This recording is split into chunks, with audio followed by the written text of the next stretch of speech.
Hello everyone, good morning to all of you and welcome to online study point.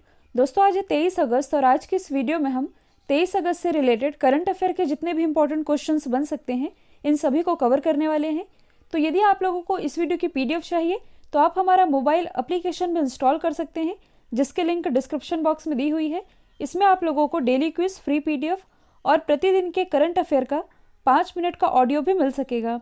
तो चलिए start करते हैं हमारा पहला क्वेश्चन। हाल ही में टोक्यो ओलंपिक के लिए भारतीय टीम का स्पॉन्सर ये किसे चुना गया है? तो ये भी हाल ही में चुना गया है इनॉक्स ग्रुप को। और जो इनॉक्स ग्रुप है ये इंडिया टीम का प्रचार करेगी टोक्यो ओलंपिक 2021 के लिए। अब देखिए, जो टोक्यो ओलंपिक है वैसे तो 2020 में होने थे, लेकिन कोविड-19 के प्रकोप के चलते ये अगले साल तक के लिए पोस्टपोन कर दिए गए और ये आयोजित किए जाएंगे जापान की कैपिटल टोक्यो में। टोक्यो जो कि सेफ सिटी इंडेक्स में पहले स्थान पर रहा है।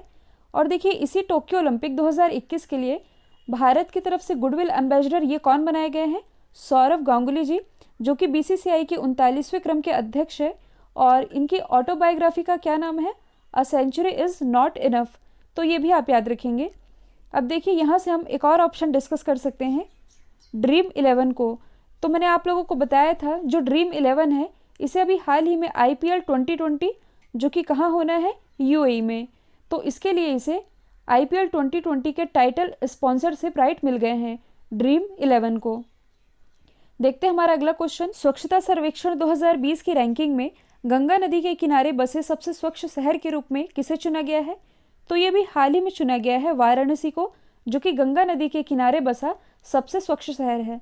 अब यदि हम बात करें गंगा नदी की, जो कि भारत की सबसे लंबी नदी है, इसकी कुल लंबाई है 2525 किलोमीटर, जो कि हिमालय से निकलती है और बंगाल की खाड़ी यानी कि बे ऑफ बंगाल में जाकर के गिर जाती है।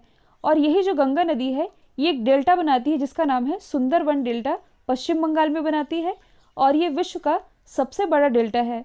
यदि हम बात करें गंगा नदी की सहायक नदियाँ कौन कौन सी हैं, तो ये है रामगंगा, गोमती, घग्गर, गंडक, कोशी और महानंदा। ये सभी है गंगा नदी की सहायक नदियाँ। तो देखिए, इसी में वाराणसी तो टॉप पर है और वाराणसी ये नरेंद्र मोदी जी का निर्वाचन क्षेत्र भी है।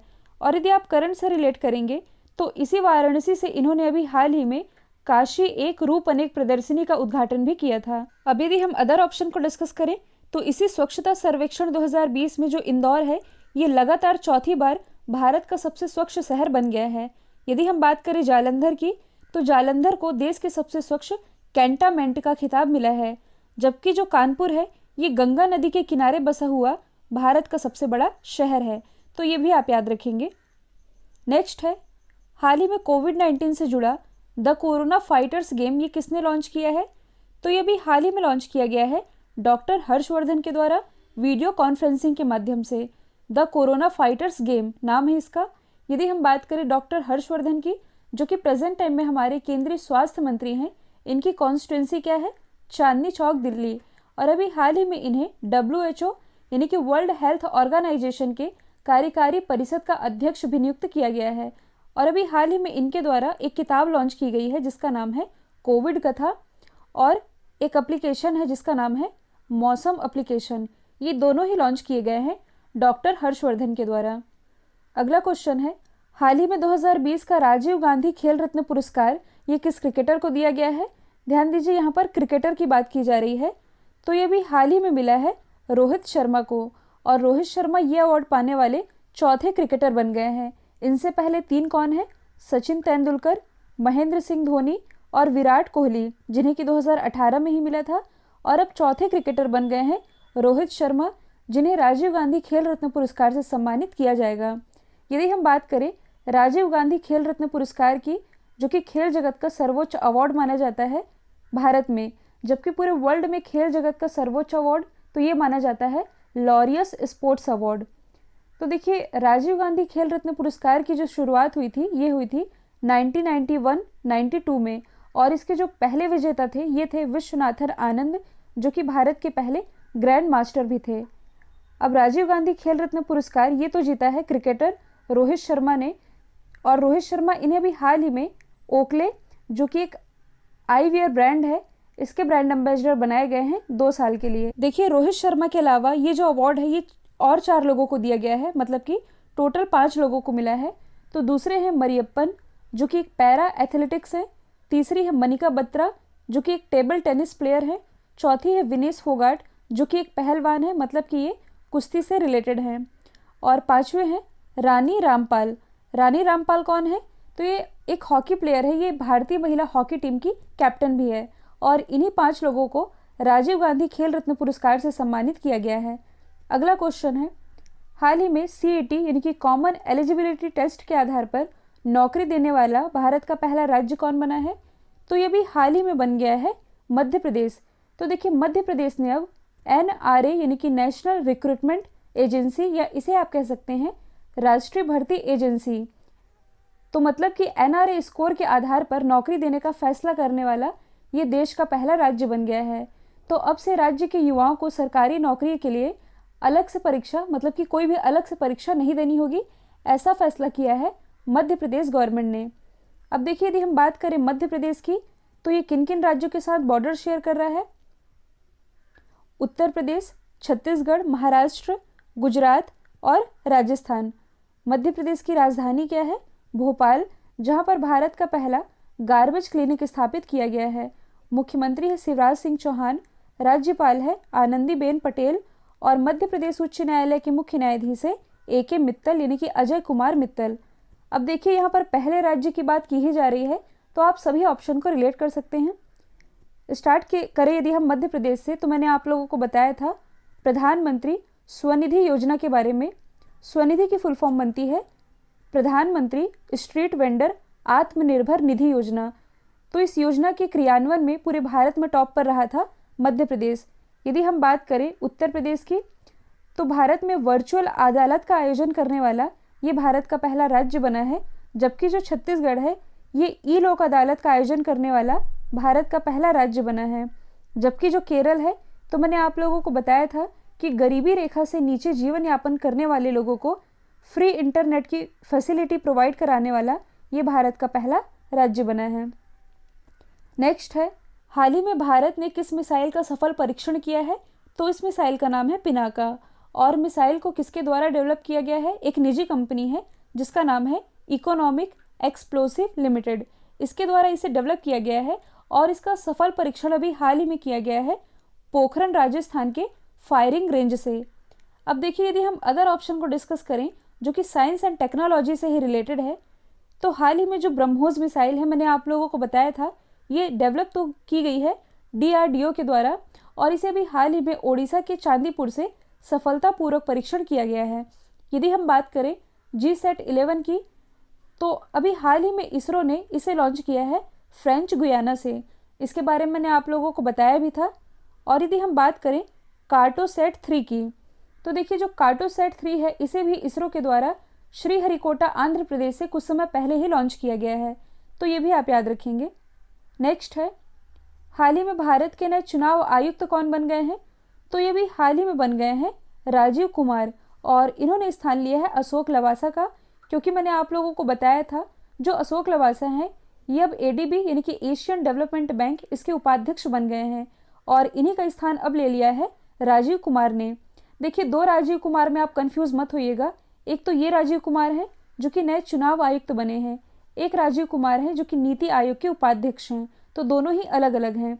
यदि हम बात करें भारत के नए चुनाव आयुक्त वाले राजीव कुमार की, तो ये 1984 बैच के झारखंड कैडर के IAS ऑफिसर हैं। अब यदि हम बात करें भारतीय चुनाव आयोग की यानी कि इलेक्शन कमीशन ऑफ इंडिया की, तो देखिए मैंने आप लोगों को बताया था एक होते हैं मुख्य चुनाव आयुक्त जो कि हैं सुनील अरोड़ा जी, 2 होते हैं अन्य चुनाव आयुक्त जिसमें कि एक है सुशील चंद्रा और अब दूसरे हैं ये बन गए हैं राजीव कुमार। देखिए जो चुनाव आयोग है ये किसका किसका चुनाव करवाती है?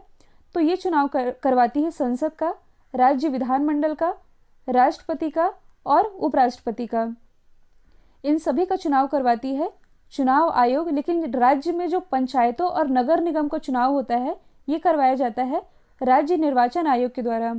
और जो हमारे चुनाव आयुक्त होते हैं इनकी नियुक्ति कौन करते हैं? इनकी नियुक्ति करते हैं भारत के राष्ट्रपति, तो ये भी आप याद रखेंगे। नेक्स्ट है, स्वच्छता सर्वेक्षण 2020 के अनुसार किस राज्य को देश का सबसे स्वच्छ राज्य घोषित किया गया है? तो ये घोषित किया गया है छत्तीसगढ़ को। सबसे स्वच्छ शहर ये बना है इंदौर, और सबसे स्वच्छ राज्य ये घोषित किया गया है छत्तीसगढ़ को। तो देखिए छत्तीसगढ़ को कई कैटेगरी में कुल 14 अवार्ड से नवाजा गया है, और इसी के साथ इसे चुन लिया गया है देश का सबसे स्वच्छ राज्य। अच्छा, ये जो स्वच्छता सर्वेक्षण है ये किसके द्वारा रिलीज किया जाता है? केंद्रीय आवास और शहरी मामलों के मंत्रालय के द्वारा। और इस मंत्रालय का प्रभार कौन संभाल रहे हैं? ये संभाल रहे हैं हरदीप सिंह पुरी। अब यदि हम बात करें छत्तीसगढ़ की, तो आप मैप में देख सकते हैं इसकी लोकेशन, ये है छत्तीसगढ़। छत्तीसगढ़ की राजधानी क्या है? तो ये है रायपुर। मुख्यमंत्री है भूपेश बघेल। राज्यपाल है अनुसुईया उइके।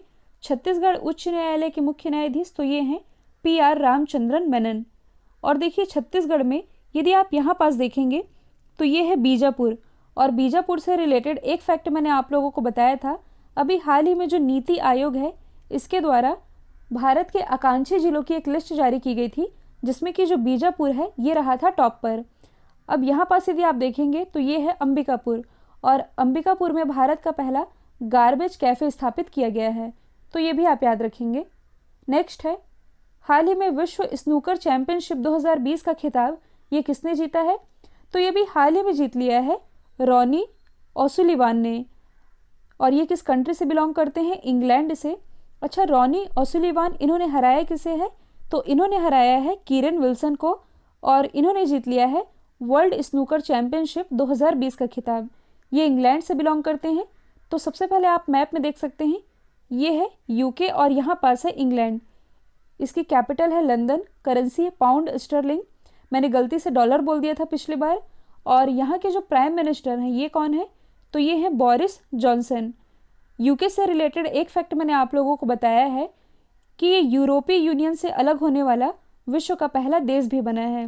और एक प्रसिद्ध रेसर हैं जिनका नाम है लुइस हैमिल्टन, जो कि मर्सिडीज़ के ड्राइवर हैं, ये बिलोंग करते हैं इंग्लैंड से ही। तो ये भी आप कनेक्ट करके याद रख सकते हैं। अब देखिए इस क्वेश्चन में आप लोगों को लग रहा होगा कि स्नूकर ये कैसा गेम होता है, तो कई बार आप कंफ्यूज हो सकते हैं स्नूकर और बिलियर्ड्स में। तो इन दोनों में क्या अंतर है ये मैं आप लोगों को बता देती हूँ। तो देखिए जो स्नूकर है ये कुल 22 बॉल के साथ खेला जाता है, जिसमें कि 15 लाल होती हैं, 6 कलरफुल बॉल होती हैं और एक होती है क्यू बॉल। जबकि जो बिलियर्ड्स है ये कुल 3 बॉल से खेला जाता है, रेड, वाइट और क्रीम। तो इसमें आप कंफ्यूज नहीं होइएगा। इसी क्रम में यदि आप बाकी के 2 ऑप्शन को डिस्कस करें, यदि हम बात करें पंकज आडवाणी की, जो कि भारत के हैं, ये बिलोंग करते हैं महाराष्ट्र के पुणे से, तो ये स्नूकर और बिलियर्ड्स दोनों के ही विश्व विजेता हैं। गीत सेठी ये कौन है? तो गीत सेठी ये बिलोंग करते हैं, मतलब कि ये रिलेटेड है बिलियर्ड्स खेल से, तो ये भी आप याद रखेंगे। नेक्स्ट है, हाल ही में तेनजिंग नोर्गे राष्ट्रीय अवार्ड पाने वाले पहले दिव्यांग खिलाड़ी कौन बने हैं? देखिए यहाँ पर भी पहला टर्म आ रहा है, इसलिए क्वेश्चन इंपॉर्टेंट है। तो ये भी हाल ही में बन गए हैं सत्येंद्र सिंह लोहिया, और ये एक स्विमर हैं यानी कि तैराक हैं, ये बिलोंग करते हैं मध्य प्रदेश से। और ये अवार्ड पाने वाले यानी कि तेनजिंग नोर्गे अवार्ड पाने वाले ये पहले दिव्यांग खिलाड़ी बने हैं। अब यदि हम बात करें तेनजिंग नोर्गे अवार्ड की, तो देखिए ये कुल 4 कैटेगरी में दिया जाता है। 4 कैटेगरी कौन कौन सी है? Land adventure, water adventure, air adventure और लाइफ टाइम अचीवमेंट अवार्ड। इन 4 कैटेगरी में ये अवार्ड दिया जाता है। तो सत्येंद्र सिंह लोहिया ये एक स्विमर है, मतलब कि तैराक हैं, तो इन्हें जो अवार्ड मिला है ये मिला है वाटर एडवेंचर में। देखिए जो सत्येंद्र सिंह लोहिया है, इन्होंने अभी हाल ही में अमेरिका के कैटलीना चैनल को भी पार किया था, और इस चैनल को पार करने वाले ये एशिया के पहले तैराक बने थे। और इनके पास इंग्लिश चैनल और कैटलीना चैनल दोनों ही चैनलों को पार करने का एशियाई रिकॉर्ड भी है, सत्येंद्र सिंह लोहिया। अब देखिए यदि हम अदर ऑप्शन को डिस्कस करें तो अर्पणा कुमार कौन है? तो देखिए 2019 का जो तेनजिंग नोर्गे अवार्ड है ये जीता था अर्पणा कुमार ने, और इन्होंने किस फील्ड में जीता था? लैंड एडवेंचर की फील्ड में। क्योंकि मैंने आप लोगों को बताया था माउंट एवरेस्ट की चढ़ाई करने वाली ये भारत की पहली महिला IPS ऑफिसर बनी है, जिसके लिए इन्हें इस अवार्ड से नवाजा गया था। जबकि माउंट एवरेस्ट पर चढ़ाई करने वाली भारत की पहली दिव्यांग महिला ये बनी थी अरुणिमा सिन्हा। अब यहाँ से एक ऑप्शन बच रहा है दीपा मलिक का। तो देखिए पिछले साल का जो राजीव गांधी खेल रत्न पुरस्कार है ये दिया गया था बजरंग पुनिया और दीपा मलिक को, जिसमें कि जो दीपा मलिक है ये अवार्ड पाने वाली पहली पैरा एथलीट भी बनी थी, तो इनका नाम भी आप याद रखेंगे। अब देखिए वर्ल्ड मैप वाले पोर्शन में कल हम लोगों ने डिस्कस कर लिया था अटलांटिक महासागर में बहने वाली इंपॉर्टेंट जलधाराओं को। यहाँ से मैं आप लोगों को एक चीज़ और बताना चाहूँगी जो कि मुझे 3 दिन पहले ही बता देनी चाहिए थी, शायद मैं भूल गई। तो देखिए ये जो है इक्वेटर, कल आप लोग पूछ रहे थे ना कि हम ये कैसे याद रखेंगे कि किस जलधारा की डायरेक्शन किस तरफ है, तो इसे मैं क्लियर कर देती हूँ। तो देखिए यदि आप ऊपर वाले हिस्से में देखेंगे यानी कि उत्तरी गोलार्ध में देखेंगे तो जो जलधाराओं का डायरेक्शन होता है ये कुछ ऐसे होता है, मतलब कि क्लॉकवाइज होता है। जैसे कि हमने डिस्कस किया था ना, गल्फ स्ट्रीम, फिर लेब्राडोर, फिर कनारी, कुछ ऐसे बहती है। उसी तरह से यदि आप दक्षिणी गोलार्ध में देखेंगे तो ये जो जलधाराएं हैं इसका डायरेक्शन होता है एंटी क्लॉकवाइज, यानी कि कुछ इस तरह से होता है। तो इस तरह हमने अटलांटिक महासागर में बहने वाली जलधाराओं को तो कवर कर लिया है। आज हम इंडियन ओशन यानी कि हिंद महासागर में बहने वाली इंपॉर्टेंट जलधाराओं को कवर करेंगे। अब यहाँ से आप ये याद रखेंगे कि इंडियन ओशन ये दक्षिण गोलार्ध में है, मतलब कि इसकी जलधाराओं की डायरेक्शन होगी एंटी क्लॉकवाइज। तो ये आप दिमाग में बैठा लीजिए। इसे आप थोड़ा जूम करके देख सकते हैं। तो देखिए यहाँ से एक जलधारा बहती हुई आती है जिसका नाम है दक्षिणी विश्व जलधारा। दक्षिणी क्योंकि ये दक्षिणी गोलार्ध में बह रही है, ये है इक्वेटर। तो यही जो दक्षिणी विश्व जलधारा है ये आगे चल करके जब मेडागास्कर के पास जाती है, ये है मेडागास्कर, मेडागास्कर के पास जाकर के ये 2 भागों में विभक्त हो जाती है। जो जलधारा इधर आती है इसका नाम है अगुलहास जलधारा, और जो जलधारा इधर आ रही है इसका नाम है मोज़ेम्बिक जलधारा। अब आप इसकी डायरेक्शन देखेंगे तो ये इधर से आई, मतलब कुछ ऐसे आई, फिर इधर, मतलब कि ये जा रही है भूमध्य रेखा से ध्रुवों की तरफ। मतलब ये जो तीनों जलधाराएं हैं ये कहलाएंगी ठंडी जलधारा। अब यही जो मोज़ेम्बिक जलधारा है जब कुछ आगे चलती है तो ये है ऑस्ट्रेलिया महाद्वीप। ऑस्ट्रेलिया महाद्वीप के बगल से, मतलब कि पश्चिमी ऑस्ट्रेलिया से ये इस तरफ, मतलब कि ऊपर मुड़ जाती है। तो ये इस जलधारा का नाम है पश्चिमी ऑस्ट्रेलियाई जलधारा। अब इसमें आप देखेंगे कि इसकी डायरेक्शन कैसे हो गई, ये हो गई ध्रुवों से भूमध्य रेखा की तरफ, मतलब ये होगी गर्म जलधारा। तो देखिए इंडियन ओशन से केवल 4 जलधारा इंपॉर्टेंट है। ये एंटी क्लॉकवाइज मैंने बता दिया है आप लोगों को, दक्षिणी विश्व जलधारा, फिर अगुलहास, मोज़ेम्बिक, और ये है पश्चिमी ऑस्ट्रेलियाई जलधारा। तो पश्चिमी ऑस्ट्रेलियाई जलधारा ये बस होगी गर्म जलधारा, बाकी जो तीनों हैं ये कहलाएंगी ठंडी जलधारा। आई होप आप लोगों को क्लियर हो गया होगा। कल मैंने आप लोगों से पूछा था कौन सा राज्य अंतर्राष्ट्रीय फिल्म महोत्सव की मेजबानी करेगा। राइट आंसर था गोवा। अब आप लोगों के लिए आज का सवाल है, हाल ही में मेघालय का नया राज्यपाल किसे नियुक्त किया गया है। तो इसका जो भी आंसर है कमेंट बॉक्स में दीजिएगा, और वीडियो यदि आप लोगों को पसंद आया है तो प्लीज़ अपना फीडबैक भी ज़रूर बताइएगा। तो आज के लिए इतना ही। Thank you so much.